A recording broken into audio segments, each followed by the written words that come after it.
అరుదైన ఖనిజాల అన్వేషణ దేశ రాష్ట్ర ఆర్థికాభివృద్ధికి ఊతమిస్తుందన్నారు మైనింగ్ శాఖ మంత్రి వివేక్ వెంకటస్వామి. సీఎం రేవంత్ సర్కార్ అన్ని ఖనిజ వనరులను పారదర్శక వేలం ద్వారా కేటాయించే విధానాన్ని తీసుకొచ్చిందని చెప్పారు మంత్రి. దీంతో రెండేళ్లలో రాష్ట్ర ఆదాయం గణనీయంగా పెరిగిందన్నారు. హెచ్ఐసిసిలో కేంద్ర గనుల శాఖ నిర్వహించిన రోడ్ షోలో పాల్గొన్నారు మంత్రి వివేక్. అరుదైన ఖనిజాలకు అంతర్జాతీయ దేశీయ మార్కెట్లతో విస్తృత విలువ ఉందని, భవిష్యత్ అభివృద్ధికి మైనింగ్ రంగం కీలకమని చెప్పారు.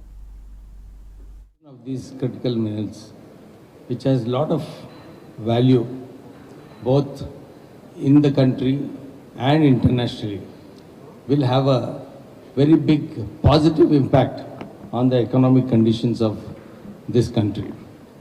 So, Mines Ministry, over a period of time, both at the center and state, have taken several initiatives to become transparent in allocation of mines, especially the state of Telangana.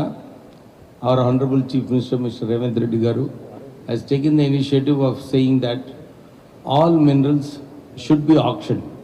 There is no first time applications and all.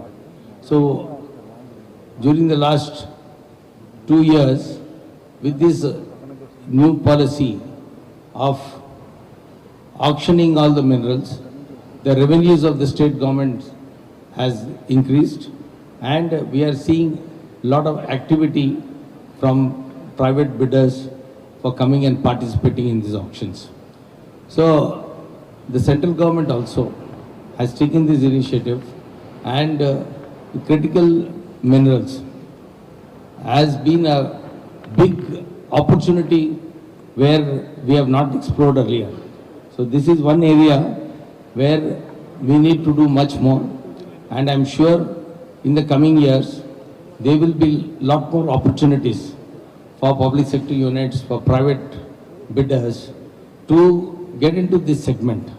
Because this is one area where China has gone far ahead of other countries, and India has the potential, and we need to work on how best we can try to be in this space.